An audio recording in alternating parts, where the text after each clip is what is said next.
Greetings one and all from Kit Kat and me for a change. My word, it's been a while since Kit Kat's been around, hasn't it? Hey, but the little ones aren't here to disturb him. I'm sure they'll arrive shortly as soon as they hear my voice. Anyway, let sleeping cats lie for the time being.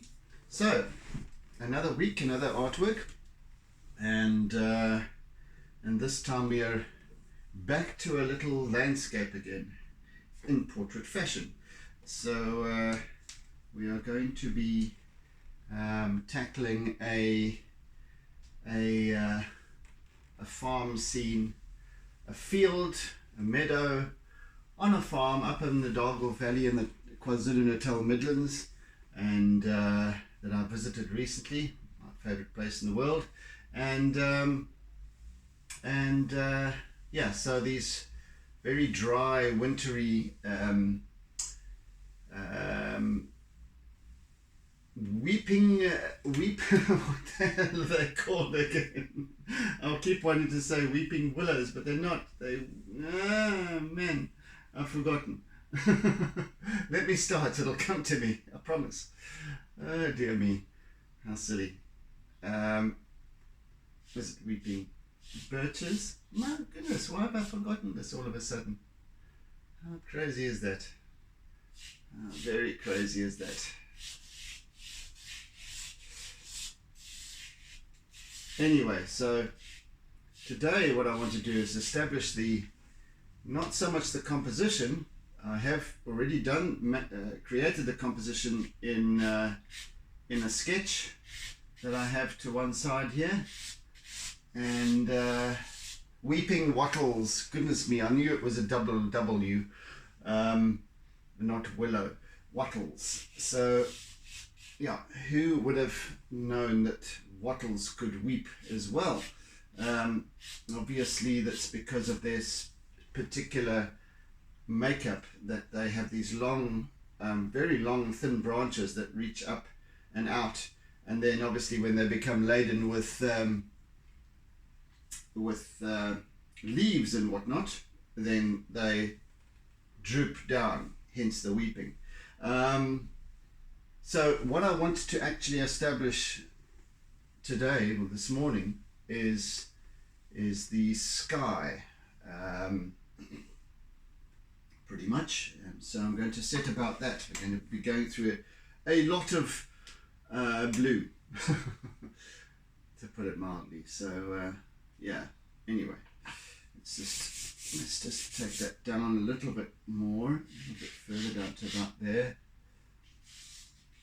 And then we've got sort of the horizon line at the top of the meadow that looks beyond, over the crest to the distance, where we would normally see from a little bit of an elevated position, we would see the Inclosan mountain. So not today. Today we're simply just going to do these weeping wattly things. So what I'm going to do is establish the sky, and then perhaps during the next session, because so in the interim between this session and the next, I'm going to spray the whole thing with fixative, and then go over it. So I'm going to spray the sky with fixative, and then work on the trees themselves. So I might just do the sky and a little bit of the landscape, a little bit of this meadow field, and then put the trees in, because they stand out quite starkly against this background.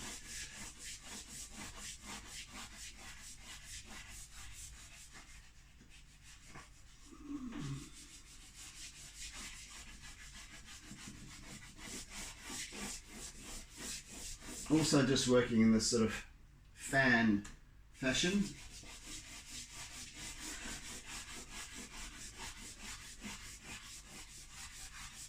We're going from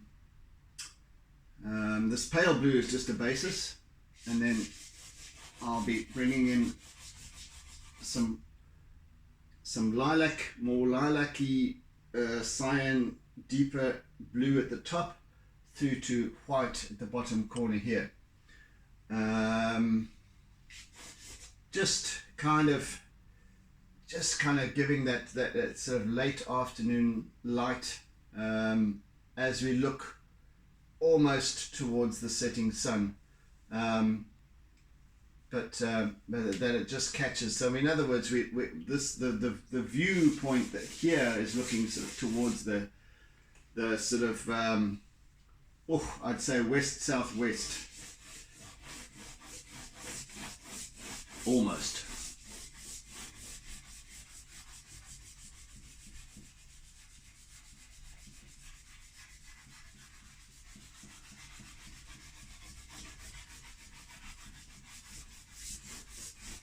So once again, I want to create a looseness to this artwork, that almost impressionist quality. Abstract realism is my thing. Abstract realism. It is a thing, but now I'm going to make it my thing. So that's the direction I'm heading in. I think, in all respects, with my work.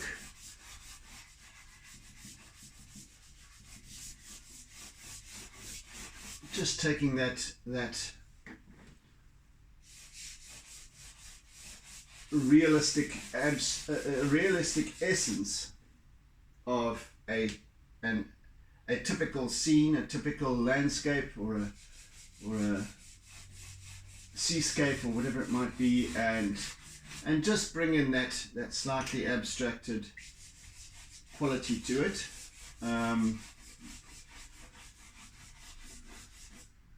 Just in the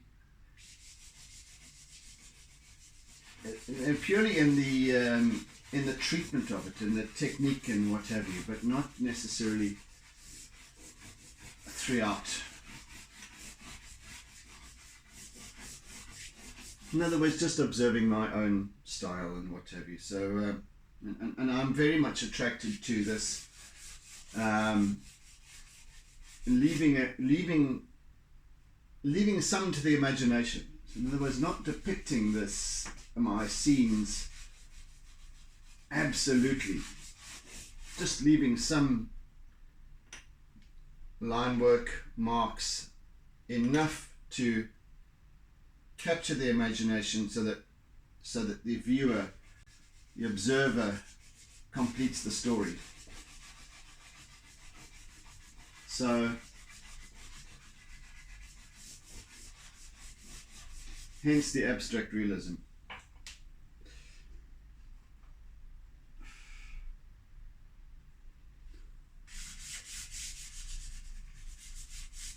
So I want to, the reason I'm doing the sky first, once again, is because I'd like to establish the sky nice and flat and smooth, a wonderful vignette that I don't need to work around the shapes that then fall on top of it. Even though I will, but you'll see what I mean. I want to establish this basis of a lovely vignette, a lovely smooth transition from the blues into the lighter blue, darker blues into lighter medium blues, and lighter blues into white.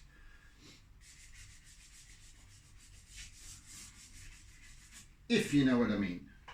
So that's what I'm sitting about with this piece. And I've just put in some pretty much ultramarine, and now I'm going to be just bringing in a little bit of the lilac here. This is your wintry African blue sky. What the African sky looks like, or as near as damn it, looks like in winter. Where's the rest of my white? Is there another one there? Yeah, there's one there. I can just pull this in.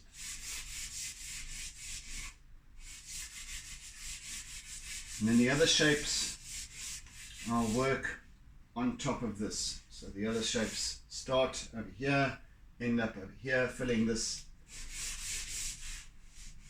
part of the work surface.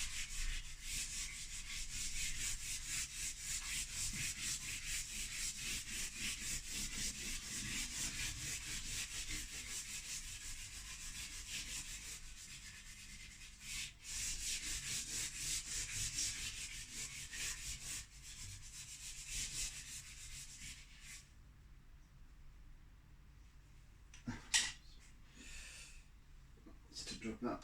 To start with a new one. Let's get some of this peeled off.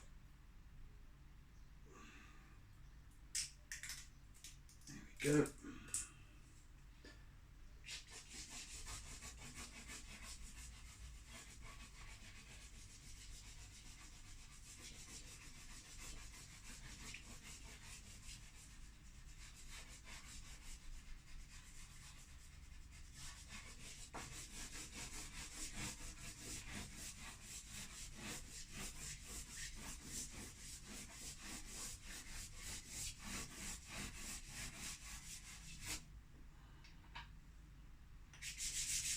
And then start to just blend it in nicely.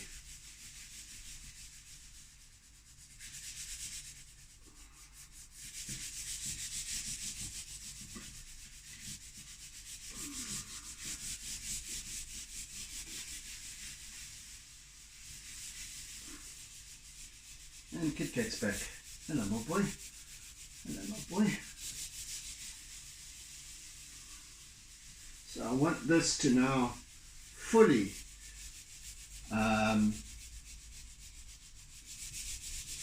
cover the surface, but also, if for want of a better term, saturate the grey paper so that it doesn't show through too much. And I want this a lovely blend.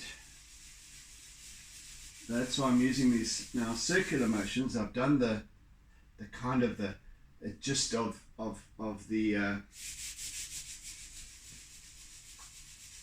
fan spectrum, and now I'm just going to smooth it out.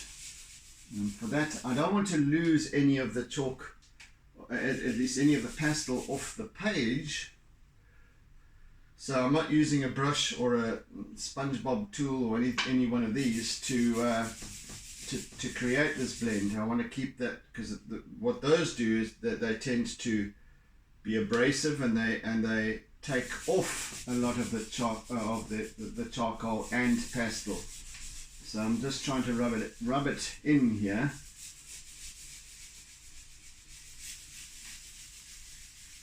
And then once I've used my fixative on it, that will then create yet another abrasive layer in order to actually work on top of. But it will also be such that it doesn't when I start using my charcoal and compressed charcoal and what have you for these trees, that they won't blend with the color that's already on the surface here.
actually using my whole hand, as you can see, to work these colors together, to blend it all nicely and smoothly.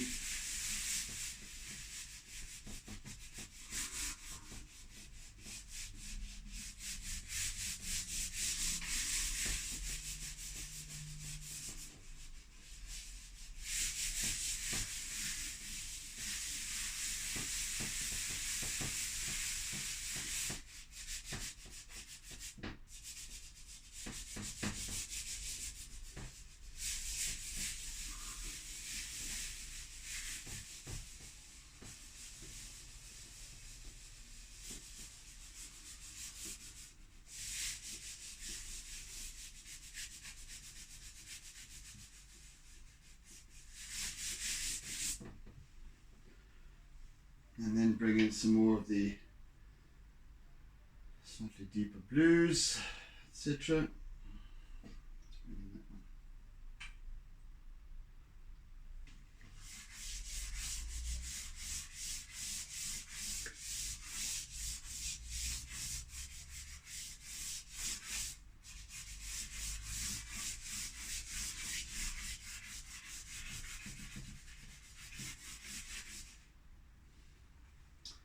And some of the lilac.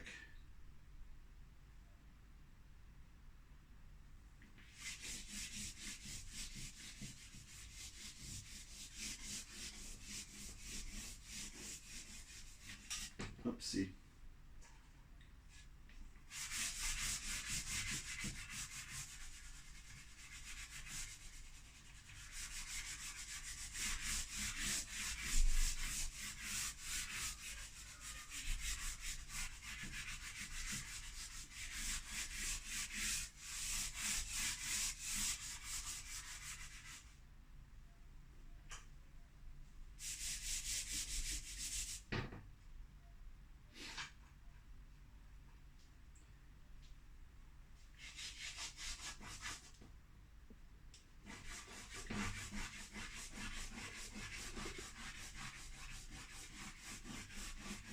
Different shade of lilac, different tint, or a different hue, I should say.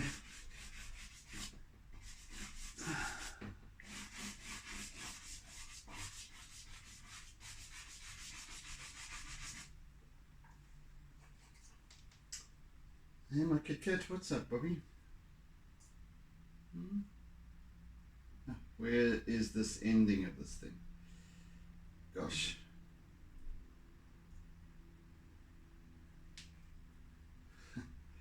Try and actually get this wrapper off is another story. There we go, it's a bit better.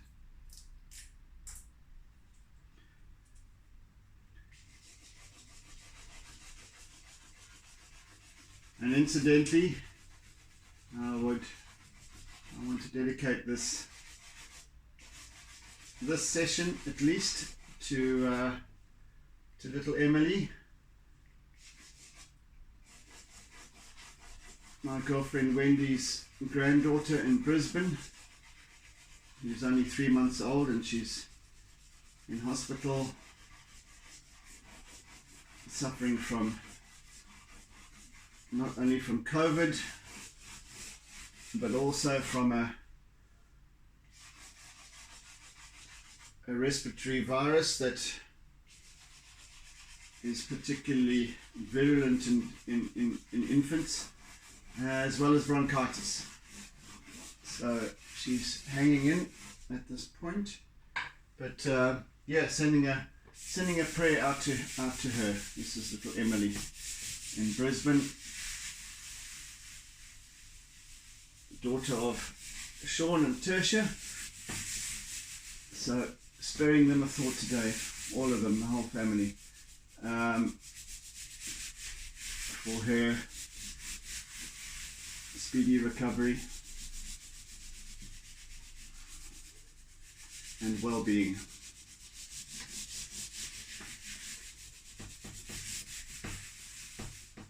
So for those of you who are joining me on my channel today. If you could all just give a thought and prayer for our little baby girl, only 3 months old. So very, very difficult for her at this time. Not knowing what's going on, just feeling very, very, very, very sick. Struggling with very low oxygen levels. How awful.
Right, this is coming along rather well. I'm quite happy with the... No, we haven't even reached 25 minutes yet, not even halfway through. I really like to establish this sky with that wonderful essence of African blue.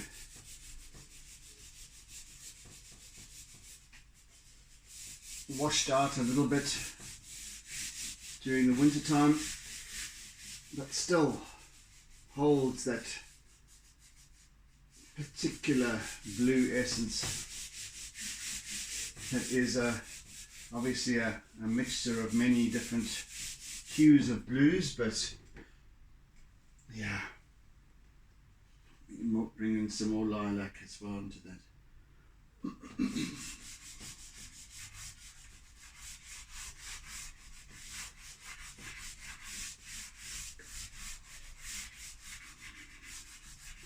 And then, oopsie, and then a little bit more of the ultramarine.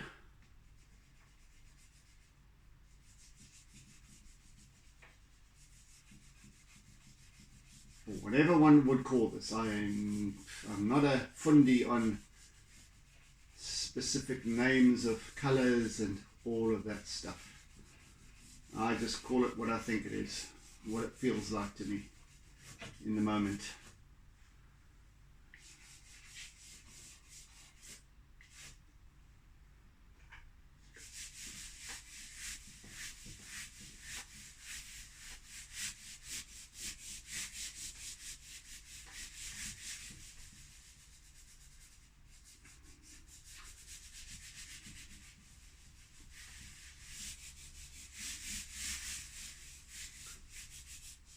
And as we look more towards the south, away from the sun, so that blue changes, becomes much more intense. Especially as the light begins to fade in the late afternoon, as the sunlight starts to fade, so that that blue builds in intensity towards the indigo. That's a real colour, not a made up colour, by the way.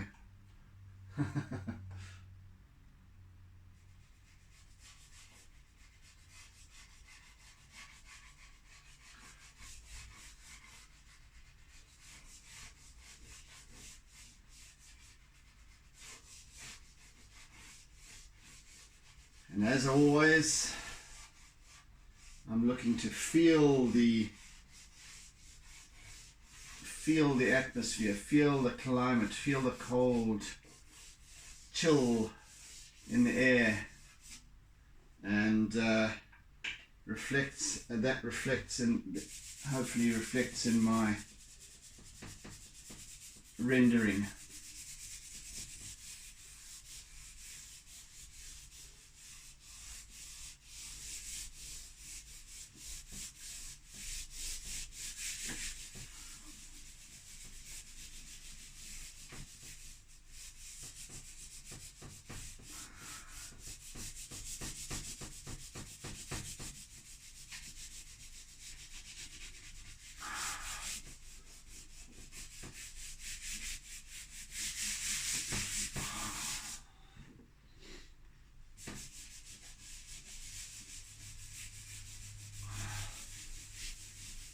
And there's little Sage come to say hello. Do I get blue all over you? And I'll pick you up with my left hand. There's little Sage. She's been sleeping somewhere and has come to say hello to us. So there we are. Hey? Yeah? Have we come to sleep here? Somewhere. There we go.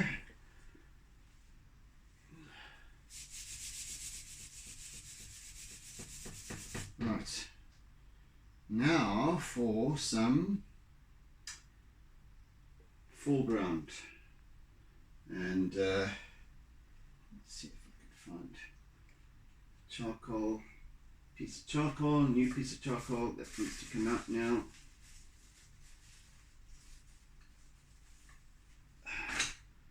And I need to start working in this, the basis of the foreground.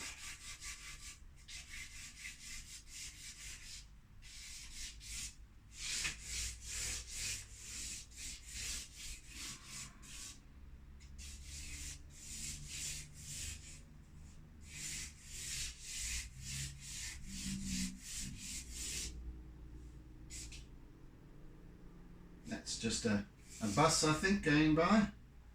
An old bus.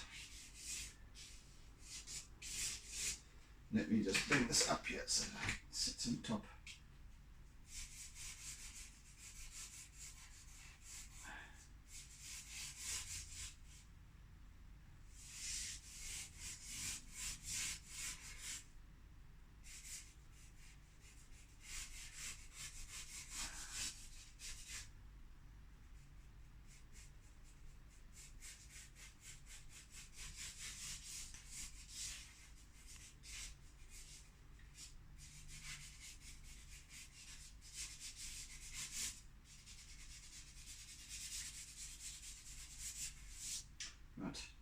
I also want to start introducing some colour into the field here. So we've got a basis of both this wonderful, these fields are full of this wonderful lush, I've spoken about it before, this wonderful lush meadow grass, and I don't know what particular type of grass it is, what it's called, but it's obviously specific for grazing and creating hay, etc., etc. Obviously creates the most wonderful hay, but it's this long, it grows quite long and lush. It's such that it actually reflects the sunlight. It looks almost wet depending on the angle.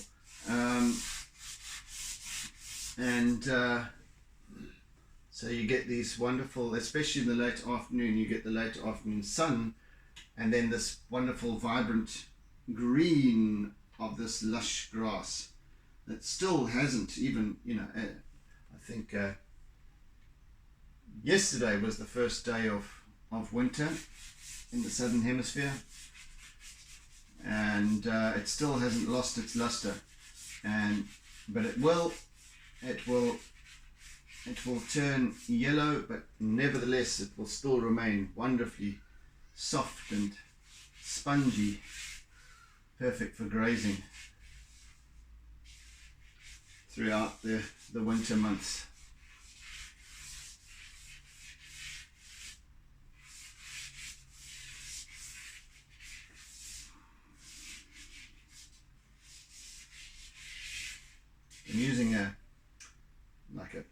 spring green here, as well as a sort of a lime green.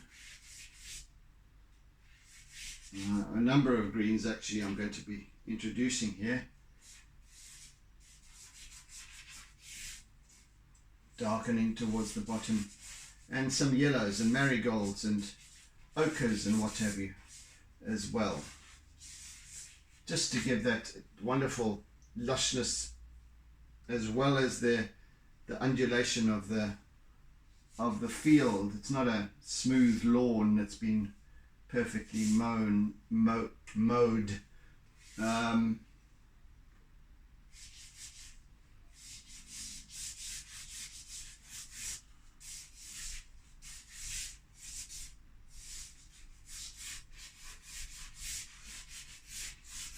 So I'm just getting the basis of this going as well.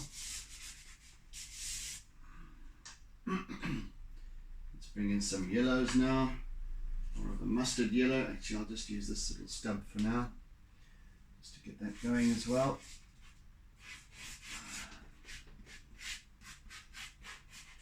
Once again, I just want to get smudges going, really. I'm not going to be depicting specifically grass. I'm just going to be showing it in terms of colors and there might be a few flecks of light, etc. But by and large, the grass of this meadow is depicted through markings, technique, just use of color and contrast, etc.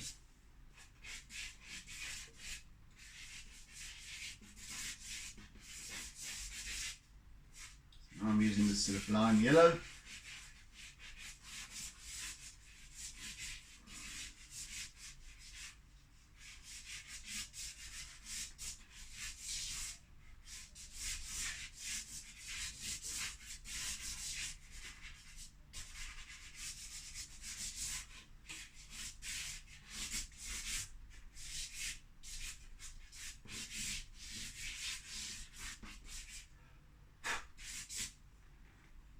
And now bringing in some charcoal and mixing, blending all the way.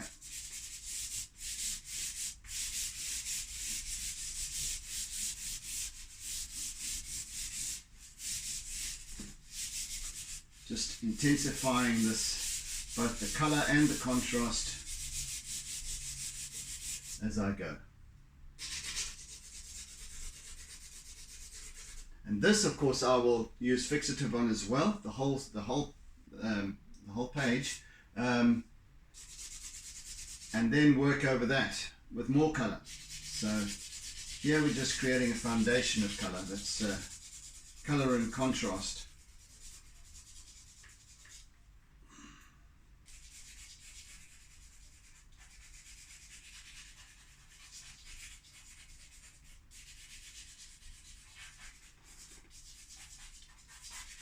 I'm just being fairly rough because I'm feeling the terrain, I'm feeling the texture of the grass, the field.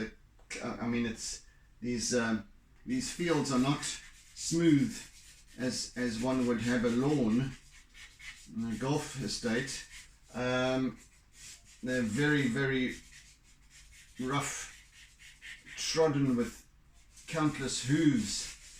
Especially the softness of the earth that they become, you know, the little farm track that runs alongside here is incredibly rutted with obviously mud from rainfall and what have you. Huge, big, I mean, you really would almost need a 4x4 or a tractor to traverse these. Yeah, some of the ruts are, you know, a foot deep.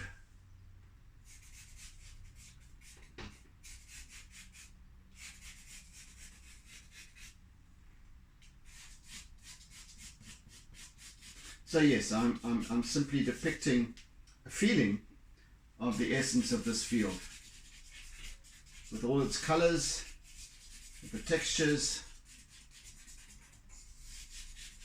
rather than trying to draw what I see. And that's the reason as well why I even create, first of all, I work off of a reference image sketch that I have done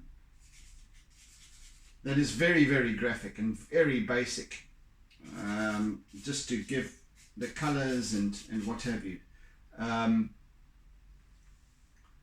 so that I'm not working off a reference photographic image that might sway me towards trying to be too specific, if you know what I'm saying.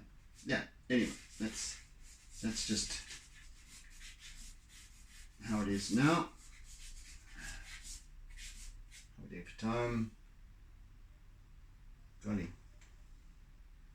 Still 20 minutes or so. 22 minutes, 23 minutes.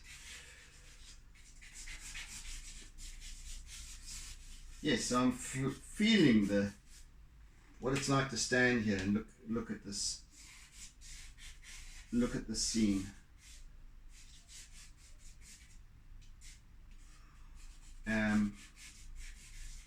And just depict its essence.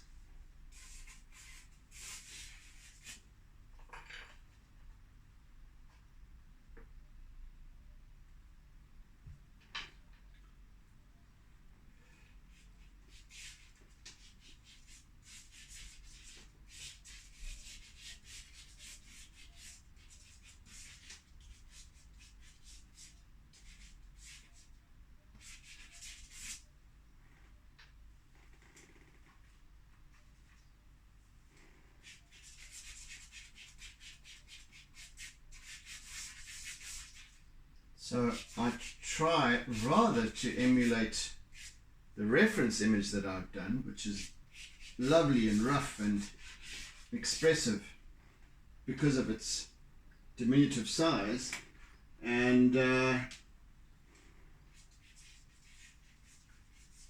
breaking away from that much more realistic temptation, or the temptation to create a highly realistic rendering of this scene. That's my thing. So and that's my challenge, in fact, to try and break away from having to depict exactly what I see, to rather tell a story through the use of color, contrast, light and shade, and all those kinds of things, and sit here as I work here to energize the piece with emotion. This is how I feel about looking upon this lovely scene. This is how it makes me feel. So there's this.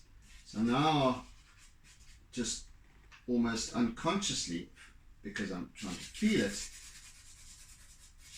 unconsciously, because I'm able to describe to you and talk to you while I'm working, instead of focusing on this exchange between my reference and the artwork itself.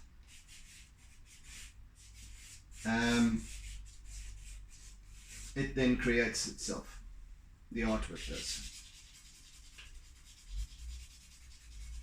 Which is kind of where I'm leaning towards. It's my objective.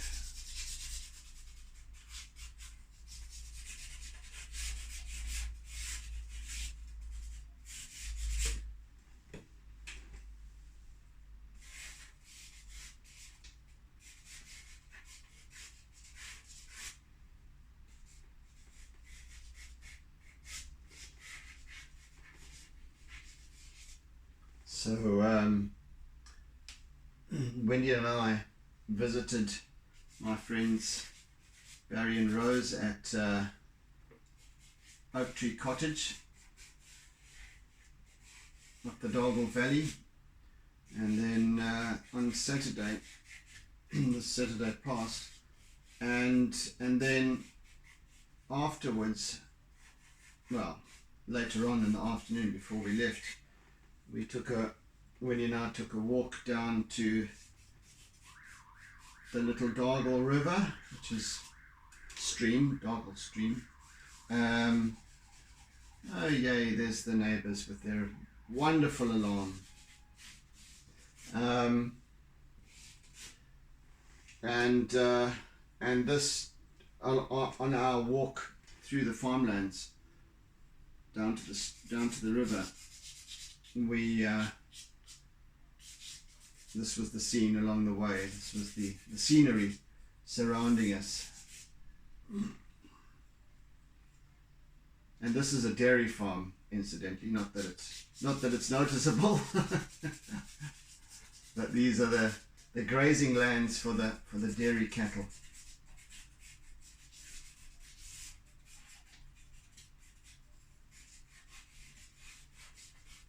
And there were a few along the way as well that had come up to the fence to see us, to greet us as we passed by, with me taking pictures all the while. And that's what I tend to do. You know, it would be lovely to do this plein air, as it's called, where to sit there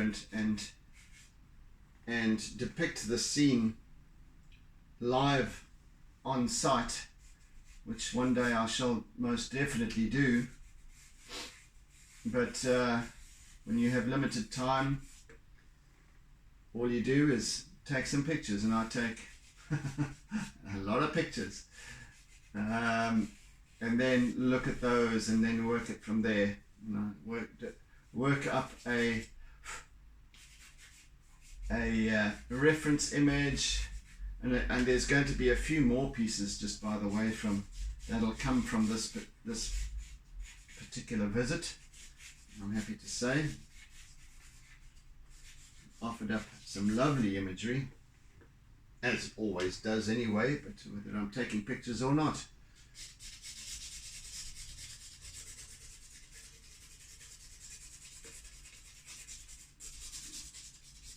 So I'm just getting this going in quite a rudimentary fashion to begin with. A rudimentary depiction of this scene. These wonderful, I did an artwork a few weeks back, 3 weeks ago I think it was, and I forget what it's called, what I called that piece, but it was also in kind of farmlands, and here's little Finn. Hello, little Finn. Did you come to say hello? Yes, there's little Finny Canini. Hey, little girl. Hey, how about that? Come to say hello to us all. Yes. Okay, off you go then. She just toddled in, and there's Sage as well. But anyway, yeah. So yes. So this was another landscape scene, featuring these wintery trees. Those were plane trees, I think, and this time it's these wattles, but bringing in those same wonderful greens, this wonderful vibrant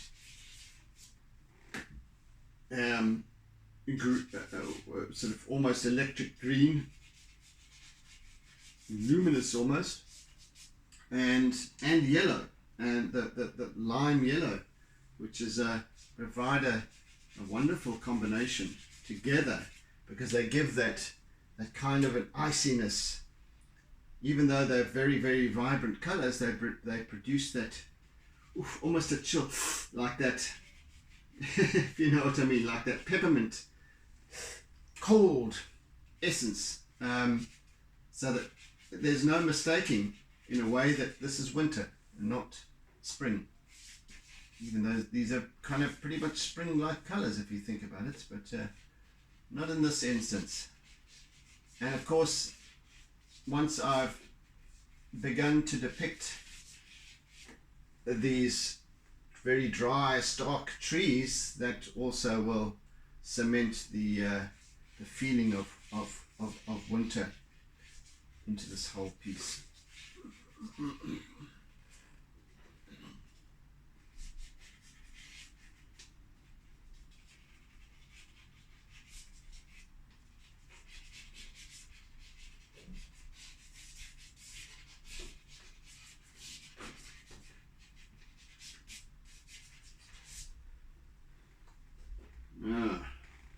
Let's bring some more of this kind of mustardy umber in, mustard yellow. All of these colours, a touch here and a touch there.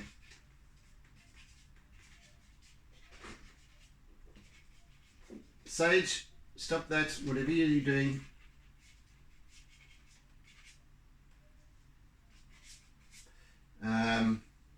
Right, now for some,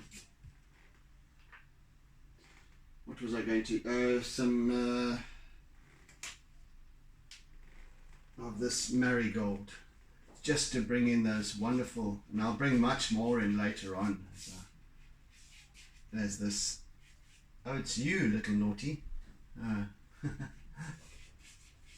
So yes, this, just to bring that hint of late afternoon sunlight on the grass. So it's just washing, so we've got a lovely palette of colours, and I do believe that I'm going to bring in some lilacs and what have you, even into this field in the shadowy areas, just to bring that wonderful kaleidoscope and richness of colour.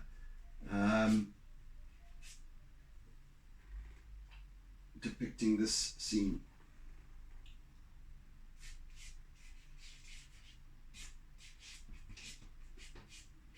And again, just smudges of colour, hence my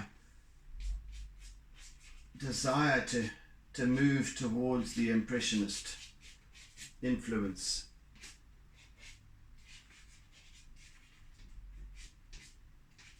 Not intentional, didn't set out that way,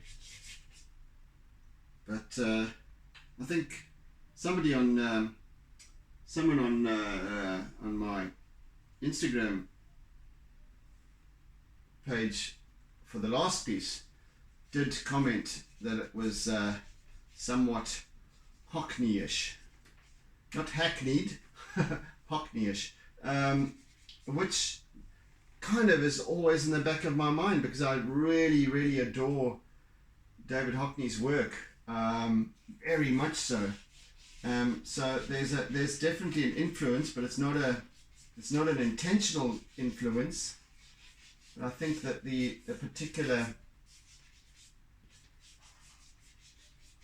subject lent itself, and so does this one, I believe, towards a kind of a Hockney feel, Hockney-esque feel.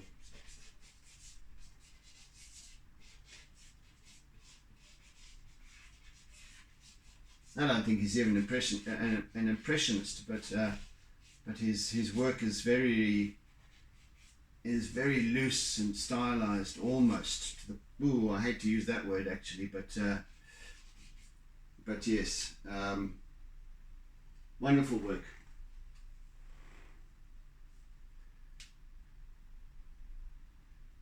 If only I could demand a fraction of what his works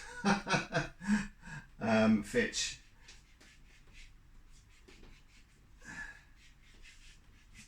In the market.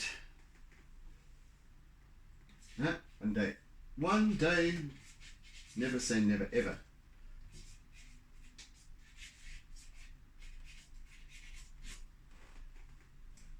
So I'm now going to just, in the last few minutes, just bring in my eraser. Don't forget, this is still a kind of a base layer, which I'm going to then fix with fixative and then work over that. So right now what I'm doing is I'm using my eraser, because I can, to create more texture, smudges, a wonderful tool that one would never have expected. You can actually draw with the thing.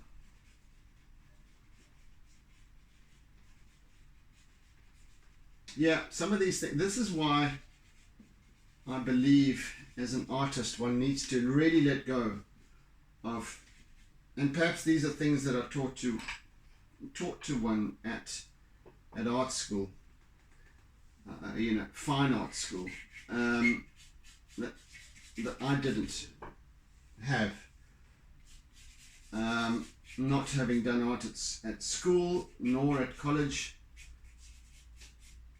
My background, my training was in graphic design, call it commercial art, which is very precise. We do some work which is loose, obviously, in our training, but by and large, my career in graphic design is one of preciseness, of the ultimate rendering being calculated in its precision and accuracy. There's no scope for the abstract. There's no scope for exploring the abstract, I should say. And that's what I am busy trying to work towards with my work now. Just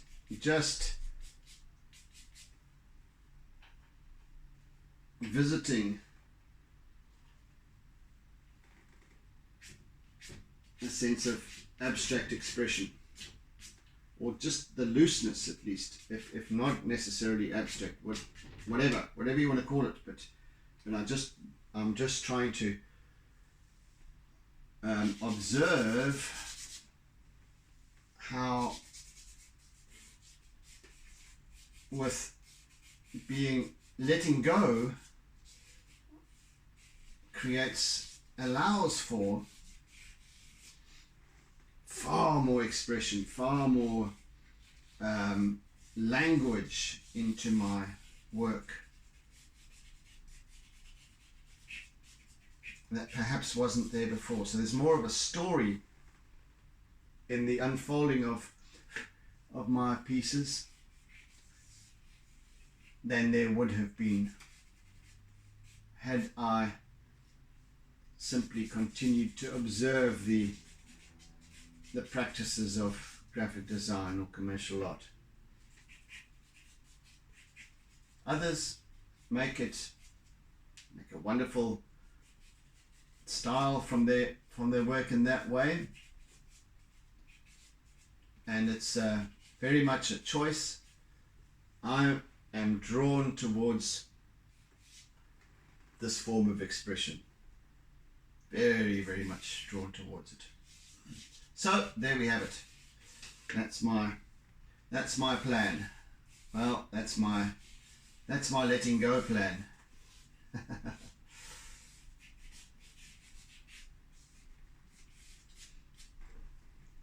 Nearly there now, so there's lots more colors and lots more blending and lots more smudging to take place, and then of course the rolling out of these wonderful trees. Not very tall trees, I might add. They're probably I don't know, 3-4 meters high, some of them taller, but they're quite fairly stunted. Maybe they're young trees, I don't know, but they sort of grow in the middle of this field and dotted around in this field, and just captivated the imagination. They have this, and you'll see as this piece unfolds, there's almost a dance that takes place. It's a surreal sort of dance of these strange shapes that are these trees in their winter essence, almost like Ents in Lord of the Rings, the Ents of the wonderful tree creatures, tree beings, and so yeah, it's almost like they're on display here. They're in motion, they're in dance and form, and that's what I'm trying to depict, especially with the looseness of this piece, just to bring some of that slightly surreal essence to it.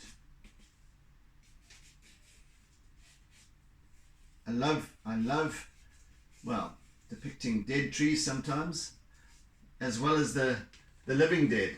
These trees are, I'm pretty sure that they're still living, because some of them have some foliage left on, and I think that they've just really dried out, lost all their wings, lost all of their. Yes, my little Finn, come on then if you must. Ah, Lord, she's trying with it. Oh, there we go. Yeah, they lost all of their leaves, and as many of these trees do in winter, that they almost appear dead, but they're definitely not, of course. So I think we are done for our day, and I'm really liking the way this piece is the direction it's taking. And little Finn will want to scramble up my back just now to sit in my hoodie, but I'm going to try and alleviate that as best I can without slipping a disc. Come here, come here. Oh, good Lord, got to be very dexterous. There we go. Okay, little Finn, I think we're done for the day. So yes, there we have it, green and blue. So yeah, thank you for joining today. And if you're new to my channel, if you've just popped in, please hit the subscribe button and also the bell icon, so that you get notifications of any future uploads of what I'm about, etc. So yeah, and welcome to all of you who are new on board with me, and of course those of you who have been subscribing for some time. Welcome back again. And we've got a very playful little kitty here that can run away. Yes, so oodles and doodles of toodles then, and see you again next time. Do tune in again on the morrow or for the next session, as I potentially complete this piece. So in the meantime, be good, be gentle, be caring, be kind, be loving, etc., etc. And once again, a prayer to little Emily in Brisbane for a very speedy recovery. So yes, take care, folks. See you again next time. Bye. And don't forget to doodle.